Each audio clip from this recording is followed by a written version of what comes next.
I wanted to try and write some sci-fi music with Wildebeat.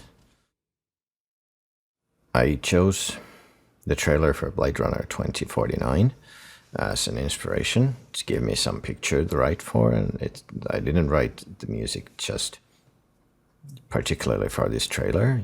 I could have chosen anything else, but I just wanted some images to write to. So we're gonna click that off. I'm gonna add the video into the description, the link to it, so you can watch it if you haven't seen it. And let's listen to the track.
Alright, that was it. Let's jump back to the start. The color tracks here, they are all from Wildebeat. The white tracks, they are not Wildebeat. I have some Vienna strings here, BBO strings and Synchronous Strings Pro. Then I have some sounds from unreleased libraries from myself to give an extra sci-fi sound to it. Now, as an inspiration for me, I wanted to try and write something that had the vibe of Cliff Martinez's Solaris score. So I started with the mallets.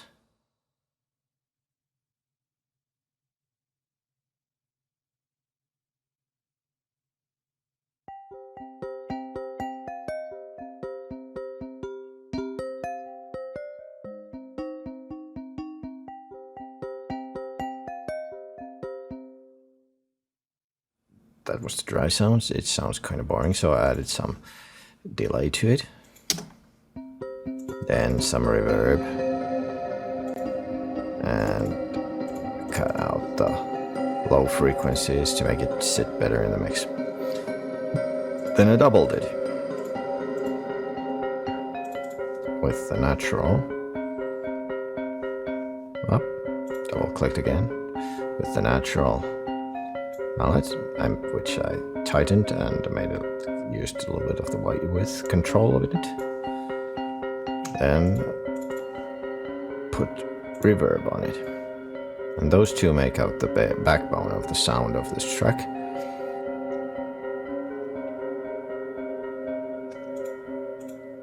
I also have more mallets, tone wood. That is up. This is the dry version. The distortion is all the way up, and some tone carving and a guitar amp and pusher to bring it out. some transient control. To bring it out again, and delay for extra rhythm and more space, and then a long reverb. The long reverbs, they're going to be a recurring theme on this one because I think they suit the sci-fi genre pretty well. Then another mallet, the most boring bass line ever, but it works. Let's take the dry sound, and again the distortion is pushed all up, and I've cut some of the highs out with the filter just to get that kind of a more of a bass balance, and then made it a little bit more tighter so that it doesn't ring too long. And then I've added more bass frequencies to it to get them more of a synth bass feel to it, and then compression, reverb, and track spacer, which at the moment is not doing anything because all the tracks that it has been side chained are silent. Let's have those four on top of each other. So this is basically the melodic backbone of this track, and this is the type of sound that I wanted to start from, that has that Solaris feel. But I also wanted to have some pads. I could have added pads to these other sounds here, but I didn't want. I wanted to use Wildebeat for that. So let's take everything off from that track and see, it's just the tonal park tone, no controls from the GUI. But first let's compress it. I compressed it a little bit, and then hell of a long reverb almost all the way up, and another reverb.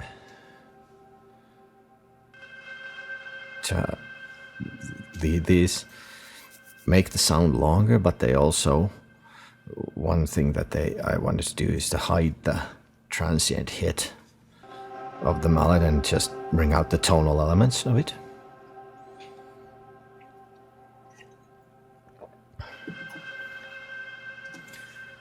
And then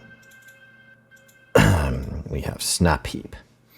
Now I've used this to have an LFO controlled low pass filter to give it a rhythmic feel to the sound, which I then again hit with a long reverb. You can hear there's a little bit of movement there, and it's what I wanted. This reverb is way too long. It's gonna ring really long. I warned you. So all the mallets I used, I have 5 mallets altogether. Yes. And we have some additional sounds there.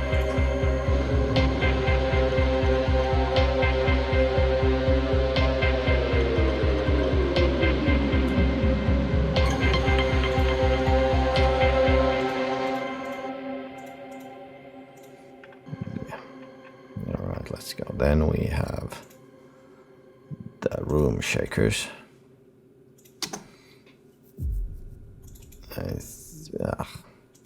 Double click. Remember to click one once. So I've taken quite a lot of the high frequencies out. I didn't want that kind of. I just wanted the bass boom thump, and then I added a little bit more to it, and a reverb. So the FX bombs, I wanted these, I have filtered because I didn't want to get 2 booms on the top of each other. I just wanted to ring have that tonal element there as well. Yeah.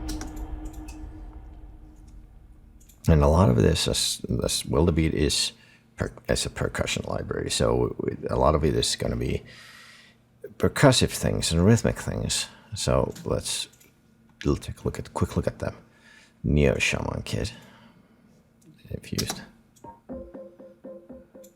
And I filtered it again, take out the high sounds because it gives it more of that kind of sci-fi feel, that it's subdued and odd.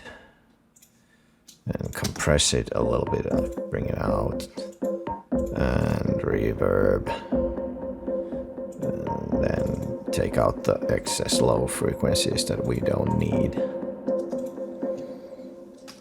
And force tri-beat. Let's take everything off that and see. There's. As you can see, I've automated the filter cutoff so that it changes the sound, that it's not just static. And I've actually used the same snap heap LFO controlled low cut frequency here. Effect frequency. I've used the same low pass filter effect, and then some reverbs and some tone carving.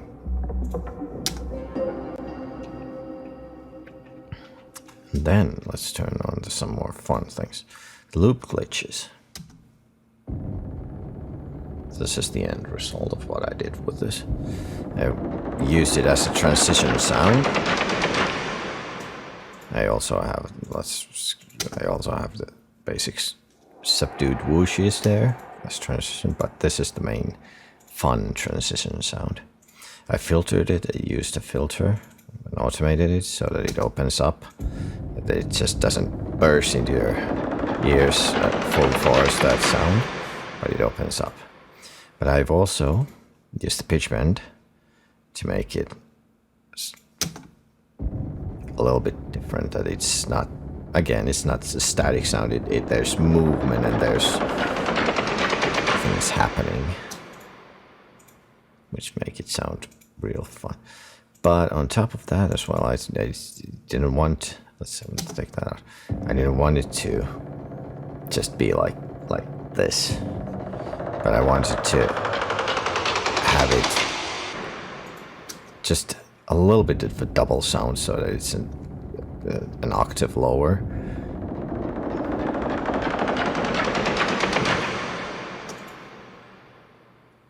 It makes it sound, in my mind, it sounds a lot more sci-fi that way. And the wind particles. They are pretty much as is, nothing used from a GUI, but I've used the pitch bend. The pitch bend, it gives it that movement that makes it sound weird, and for me that kind of thing is great for sci-fi. Then a delay to give it extra rhythm and more space.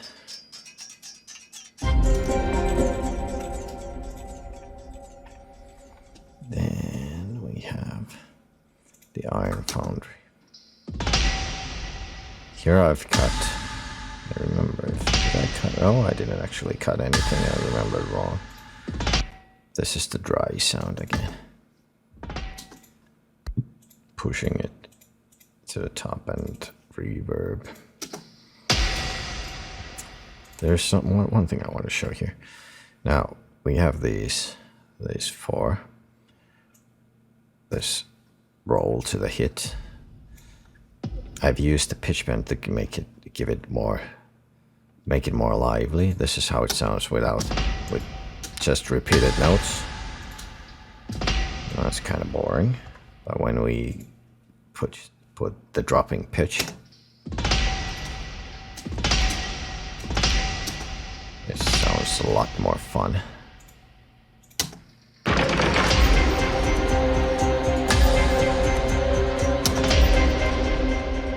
And then we've had some... Oh, wrong track. This one, loop functions. This I've taken out the low frequency because I didn't want to use them. I just wanted to have some of the higher content in it for more rhythm. And the strainer gong is always fun. This is actually a pasta strainer. Makes a fun little noise.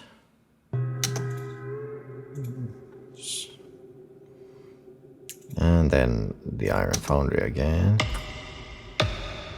This I wanted to have from the higher than this.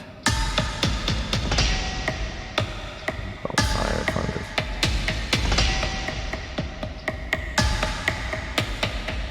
Let's put that on there.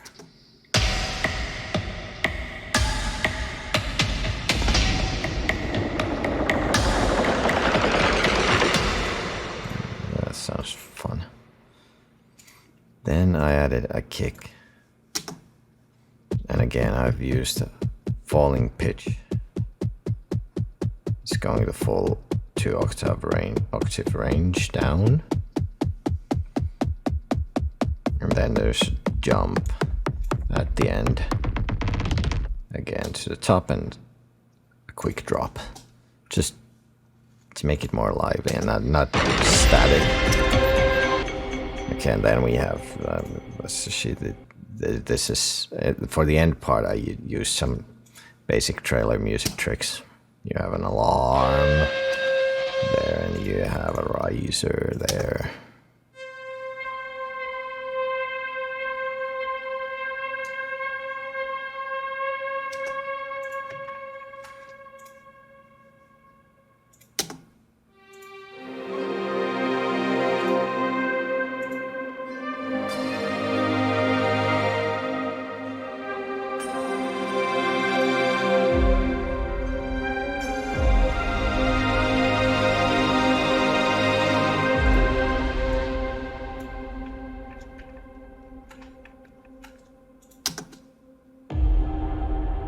Yeah, I guess that's basically it.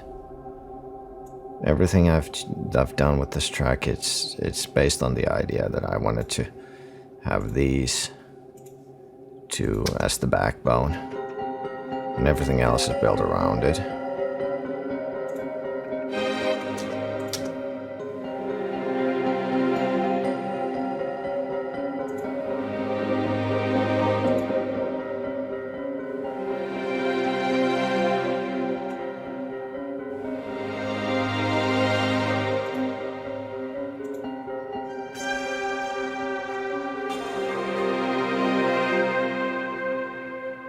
This just has some of that classic Bladerunner vibe.